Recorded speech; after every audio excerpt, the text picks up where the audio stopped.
Everyone said the billionaire hated her. But that night in a room full of people, he looked at her like she was the only thing that had ever mattered and called her his wife. And the worst part? She had spent 3 years trying to forget his name. No one understood it. Not the guest. Not the woman standing beside him. And definitely not Chen. Because 3 years ago she stood at an altar in a white dress, flowers in her hands, 200 people watching, and he never came. Not a call. Not a message. Not even an excuse. Just silence. And then nothing. Now he is here. Looking at her. Like he was trying to remember something he had lost. Like she was a word on the tip of his tongue he couldn't quite reach. And it was driving him insane. But here is what nobody knew yet. It was driving her insane too. Welcome to Danito's Stories. If you're returning, thank you. If you're new, you were meant to find us. Subscribe now. Don't skip. Don't rush. The dramatic part is waiting for you. Now let's begin. 15 years earlier, they were 7 years old the first time they made a promise. Lincoln took Maya's tiny hand under that old oak tree in his grandmother's backyard and hooked his pinky around hers. She looked up at him with wide hazel eyes. What if you forget me one day? He didn't even hesitate. Even if I forget everything else, I'll still find you. She smiled. How? He leaned closer like it was a secret only she was allowed to know. I'd know you by your smell. Honey and rain. That's you. She giggled. They sealed it. 100 years. No matter what. Nobody told them some promises don't survive time. Nobody told them that life has a way of stepping between people, and by the time they look up, the distance is already too far to cross. Nobody warned them. And that was the cruelest part. 15 years later, Maya stood at the altar again. White dress. Beautiful flowers in her hands. 200 guests watching. Soft music playing. And silence where the groom should have been. She waited. And waited. And waited. 1 hour. Then 2. People started whispering. Her mother stopped looking at her. Her bridesmaids didn't know where to stand. But Maya didn't move, because some part of her still believed he would come. But he didn't. Miles away, Lincoln Ashford sat in the back of a moving car, phone pressed to his ear, watching the city blur past the window. Turn the car around, his mother said sharply. His jaw tightened. I can't marry a stranger. She's not a stranger. You grew up together. I don't remember her. That was the part no one knew yet. That was the part that changed everything. I'm taking the Hong Kong deal. Cancel everything. He hung up and never looked back. Maya walked out of that ballroom alone. Head high. Eyes dry. She didn't let anyone see her break. Not once. But later, in the car with the city lights smearing across the window, she finally cried. Like something inside her was being removed. Then she stopped, wiped her face, and never cried over Lincoln Ashford again. 3 years passed. Maya became one of the most feared divorce attorneys in the city. She didn't just win cases. She dismantled men who thought money made them untouchable. She walked into courtrooms like the verdict was already written and she was just there to read it aloud. Precise. Unshakable. Clients called her ruthless. Opposing counsel called her worse. She called it survival. She had learned early that the world does not protect women who wait. So she stopped waiting. For anything. For anyone. She protected everyone. Except for herself. Then one morning a file slid across her desk. High profile. Quiet divorce. Just flew in from overseas. Maya opened it. Her eyes scanned the details. Her fingers stilled. A marriage that ended the day it began. A groom who never showed. A wife who waited 3 years without a word. She closed the file slowly. You okay? Her colleague asked. I'll take it. She didn't know it was him. Not yet. But something in her chest already felt heavy in a way she couldn't explain. That afternoon, Lincoln walked into her firm, and the entire lobby went quiet. Not because he was rich.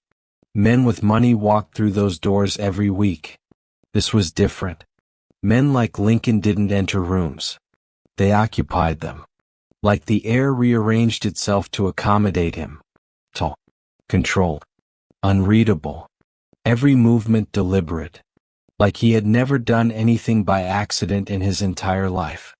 But his eyes were not cold. They were searching. Moving through the room like someone looking for something they weren't sure still existed. Then Maya turned. For 1 second their eyes met. And something shifted. Not a jolt. Not a spark. Something quieter than that. Something that felt almost like recognition. Neither of them moved. Neither of them understood why. She looked away first. Straightened her blazer. Walked past him like he was furniture. He should have let it go. He didn't. And that was the first thing he couldn't explain about her. Inside the conference room she didn't smile. Didn't offer pleasantries. Opened the file and started talking. Mr. Ashford, you want a fast divorce. You believe your wife was unfaithful. You want her to leave with nothing. That's correct. And you've never met her. The marriage was arranged. I was out of the country. She looked up. Finally really looked at him. She waited 3 years for you. Silence. She didn't take legal action. Didn't go to the press. Didn't remarry. She just waited. She closed the file. I won't take your case. The room went very still. No one spoke to Lincoln Ashford like that. Not his board. Not his lawyers. Not anyone who understood how power worked in this city. But here was this woman in a gray blazer, handing him back his file like he was an inconvenience she didn't have time for. He wasn't angry. That surprised him most. You've caught my attention, counselor. I'm not trying to. Clearly. That's what makes it interesting. She stood. Goodbye, Mr. Ashford. She walked out. He sat there. So. Turned the empty chair where she had been sitting. Then he made one call. Find everything about Maya Chen. Pause. Why? He looked at the door she had just walked through. Because she smells like honey and rain. Silence on the line. And I don't know why that feels like something I've been missing for a very long time. He didn't sleep that night. Not because of business. Not because of the deal. But because every time he closed his eyes, he saw her walking away, and something in him reacted like a warning. Like a door closing on something important. That night, his mother watched him push food around his plate. Your wife waited 3 years. I'll compensate her. How much? $30 million. She set down her glass. Your father had $8 when we met, she said quietly. And I still chose him. He didn't answer. That girl loved you before she even understood what love was. Something in Lincoln shifted. Small. Barely visible. But there. He just didn't know what to do with it yet. At the gala, everything changed.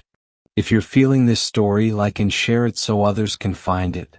Comment where you're watching from now. Back to the story. The room was everything money could buy. Crystal chandeliers. Champagne that costs more than most people's rent. And people who smiled at everyone while trusting no one. Maya was there because a client needed her nearby. She stood at the edge of the room, close to the wall, trying to be invisible. She was almost succeeding. Until Serena found her. Serena with her practiced smile and designer cruelty. I didn't know they let people like you in here. Maya looked at her once. Didn't respond. You're the bride he abandoned, right? Pause. No wonder he ran. The words were designed to land like a slap. Maya felt them. She just didn't flinch. But before she could respond, a voice cut through the noise behind them. Cold. Controlled.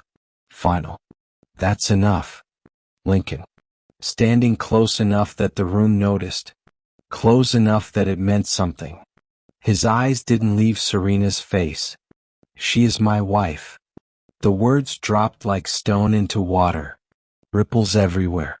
While I'm in this room, no one speaks to her that way. No one touches her. No one comes near her. Serena opened her mouth, closed it, and then came the announcement that made the entire gala go silent. $200 million donated tonight in the name of Mrs. Maya Ashford.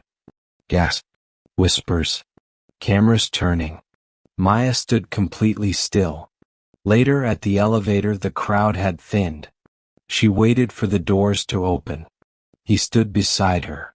Neither spoke for a moment. "Why did you do that?" she asked. "I didn't do anything. You claimed me in front of everyone. I corrected a situation. You honored my family's name." Pause. "You donated $200 million. It was the right number." She looked at him sideways, trying to read him. "If we met before all of this," she said softly, "do you think it would have been different?" He turned, looked at her longer this time, long enough that she almost looked away. "I think we did meet before. A beat. I just don't remember it." Something passed across her face. Gone. The elevator doors opened. She stepped inside. He didn't move. And then quietly, like something slipping out before he could stop it, "Good night, baby."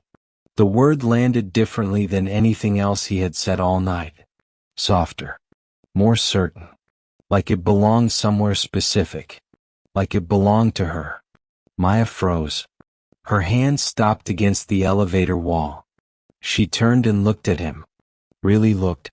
He didn't understand why he had said it. That was the thing that frightened him most.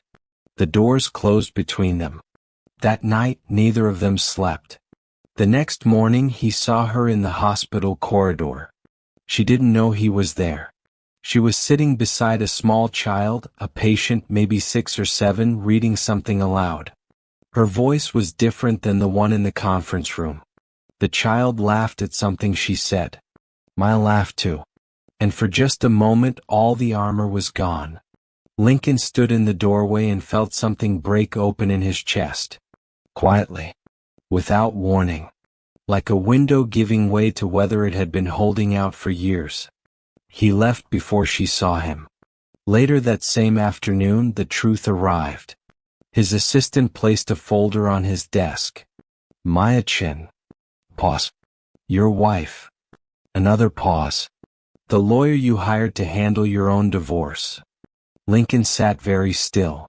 She knew, he said. Not a question. She had walked into that conference room, looked him in the eye, refused his case, and never said a word. Not for leverage. Not for revenge. She just refused to be part of her own erasure. And then walked away. Something inside him went quiet in a way it hadn't in years. Then his assistant said the last part. There was an accident. 3 years ago. Just before the wedding. Lincoln looked up. You lost approximately 14 months of memory. The doctors said you may never recover all of it. The room tilted slightly. She knows about the accident? Yes. He sat with that for a long time. Not anger. Not guilt. Something older than both. The memory of a backyard. An oak tree. A small hand holding his. That night it rained. He stood outside her building for a long time before he moved. He held the bracelet in his hand. The one from the file. The one she had left behind at the venue 3 years ago. He had it repaired. Every crack filled with gold. She stepped out of the lobby and stopped. They looked at each other across the wet pavement. I know, she said. He walked toward her. Slowly. Carefully. Like one wrong move could end something that hadn't fully started yet. I remember enough, he said. The rain fell around them. Enough to know that even when I didn't know your name, something in me kept turning toward you. In the lobby. In the conference room. At the gala. He stopped in front of her. I never stopped choosing you. I just didn't know who I was choosing. She shook her head slightly. You left me. I know. I stood there for 2 hours, Lincoln. I know. In front of everyone. I know. The silence between them held everything that had happened. Every year. Every unanswered question. Every night she had refused to cry a second time. Then, softer, almost at the bottom of his voice, he said it again. Baby. This time he knew exactly why. Something in Maya cracked. It. Where she had buried it. You don't get to call me that, she whispered. I know. A step closer. But it's the only word that comes when I look at you. It's the only one that feels like it was always yours. The rain came harder. I can't undo what happened, he said. I can't give you back those 2 hours. Or those 3 years. I can't fix any of it. He held out the bracelet. But I can spend whatever time I have left proving I understand what I almost threw away. Marry me. Pause. For real this time. She looked at him. Long searching his face for something she wasn't sure she would find. And then she found it. She stepped forward. And before he could say another word, she kissed him. Not soft. Not careful. Not the kind of kiss that asks permission. Years of hurt. Years of waiting in empty rooms. Years of loving someone who wasn't there to receive it. All of it, poured into a single moment that couldn't hold it all but tried anyway. He froze for half a second. Then pulled her closer. Both hands. Like he was afraid the rain would dissolve her. Like she was the thing he had been reaching for in every dark room he had ever stood in. The rain soaked through both of them. Neither moved. Neither cared. When she finally pulled back, her forehead came to rest against his. Both of them breathing. You're late, Lincoln Ashford. I know. She held out her wrist. He fastened the bracelet slowly, carefully. Like a man who understood, finally, what it meant to handle something that could break. Then he leaned in, gentle this time, and kissed her again. Not desperate. Not urgent. But certain. Steady. The kind of kiss that doesn't need to prove anything. The kind that already knows where it belongs. Okay, she whispered. He exhaled. Long, slow. Like a man releasing a breath he had been holding for 15 years without knowing it. He wrapped his arms around her. She leaned into him. The rain kept falling. And somewhere across the city, in the backyard of a house that had been in his family for decades, under an oak tree with bark gone rough with age, 2 names were still carved side by side. Faded now. But still there. 100 years. No matter what. Some promises, it turns out, are stronger than memory. Stronger than time. Stronger than everything that tries to undo them. They just need someone willing to find their way back. And he did. Late. Imperfect. Certain. Back to honey and rain. Back to her. What would you rate this story? Drop 0 to 10 in the comments right now. If this story moved you, hit the subscribe button for more emotional journeys every day. And if it truly touched your heart, consider leaving a super thanks. Your support helps us create more stories like this. Every contribution, big or small, means a lot. Ready for the next story? It's even more dramatic than this. Click now. Thank you for being part of this journey.